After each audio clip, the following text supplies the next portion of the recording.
just don't like comedy, so you'll never hear me talk about comedy. It's like, but there are ones that come along where I'm like, oh my gosh, like I love New Adventures of Christine. Mm-hmm. I love, what's another comedy that I actually, like I don't mind, I don't faithfully watch. Like if it's on, I'm like, let me catch up on this, but like, I'm just coming into Seinfeld maybe like 5 years ago. Okay. Just, comedies are always a hit or miss because I don't have the same comedic humor as most people who think that these shows, because Modern Family, I literally sit and watch Modern Family live.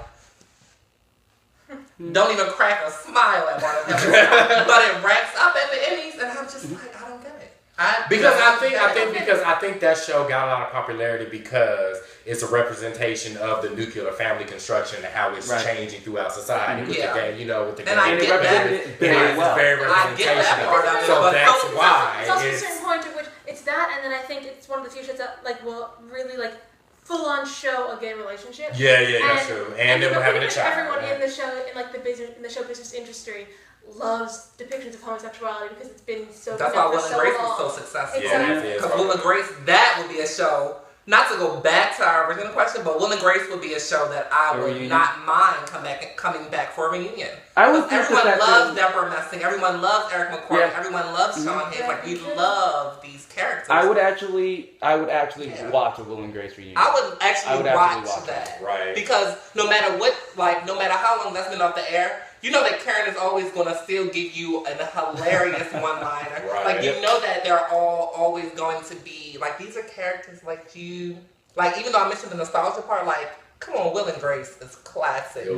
Classic humor. You see, there was one reunion that I think that I would want to bring back, but not for the same reasons that all of you guys, because I used to love the show Frasier.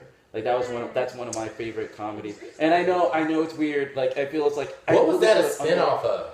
Cheers. Cheers, that's right. A spin-off of Cheers. And I feel bad for Kelsey Grammer. He played that character for like 20 years. So it's like ridiculous. Don't feel too look at his bank account. Don't feel too bad. Look at his bank account. Don't feel too bad. Kelsey Grammer produces a lot of the black shows that come on. Right, like he ain't like. But I'm just saying, like that must be like to play a single character for 20 seasons. That's just a hard thing to do. It is to bring something new to it. So that's all I was trying to say. But I feel like because I watched that entire series through, and I watched the finale, and that series finale was just so disappointing. It was just nothing really good. I never got into Frasier. I never got into that show either. I never really got into that show. Because Kelsey Grammer is he comes off as such a very cut and dry. Like his humor is very dry to me. Right. And he comes off and I can't sit and watch humor like that. I love Cheers though. When it. So you hated Curb Your Enthusiasm. I never got into that either. I never could get into that show either because I thought the improv. I saw one episode. I was like, this improv is going too far. I was like, I don't want to watch it no more. See, because it wasn't really scripted. It was scripted but not scripted. They always had an episode structure planned out. Right. But they never had lines, and I really liked it. But I don't think it's a binge-worthy kind of a show. No. I think it's kind of show you can watch it one episode, basically one episode a week, the way they used to actually air back in the day. And one episode you'll be like, oh yes, this is quite funny. And then you just and then you kind of want to rest a bit, and then you come back to it a week later. Right.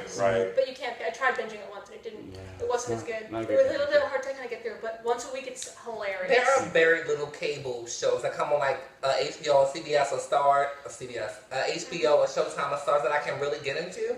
I want to pick up Power because I hear that Power is fun. I heard that show was so good. But the way that my Time Warner cable bill is set up, Stars is not coming in that package. Okay. But I actually the only show that I've ever really gotten into that was a cable show was True Blood, and then True Blood got terrible.